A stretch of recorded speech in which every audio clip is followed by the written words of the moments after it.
Contacting and inviting. See, sometimes I don't understand it. I had a hard time with this because, see, I was an athlete growing up. I played collegiate sports and I was pretty athletic. Now, I'm not strong, but man, I could lift that barbell up over my head and, I could do all those things that athletes do. I could even pick up a grown man, a few hundred pounds, and throw him over my shoulder. But man, especially when I was brand new, I had a hard time picking up the telephone. You see, it only weighs a few ounces, right? But I had a hard time picking it up. And I'm sure some of you could relate. Why?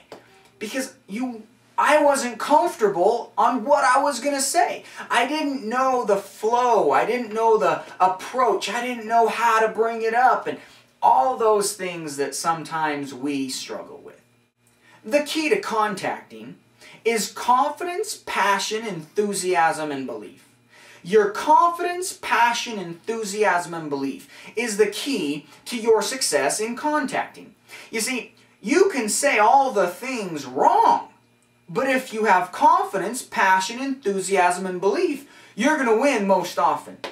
But on the flip side, if you don't have confidence, passion, enthusiasm, and belief, it doesn't matter what you say, even if you say the right things, you're probably not going to have the success. But the most important thing that I want you to understand here is that the contact or inviting is simply that. We're inviting them to take a look. We don't have to give them the plan or give them a presentation. You see, there's one thing called making your list, and another thing called the contact or the invite. And a completely different thing is showing the plan. So if what we do is contact and invite our people, all we're doing is trying to set the appointment. Now, setting the appointment is a skill that can be learned. And there's so much on this topic to go over, but I encourage you to dive in to the trainings that we've got on contacting and inviting. Get some materials, get the tools into your hands, and learn the exact flow. But you see, the great thing about basketball is it takes a skill to dribble. But how do you develop that skill is by practicing it and practicing it and practicing it. Meaning that if you worked on those basic skills to be successful in basketball, it's only a matter of time before you become successful working on the basic skills in what needs to do to build this business in contacting and inviting.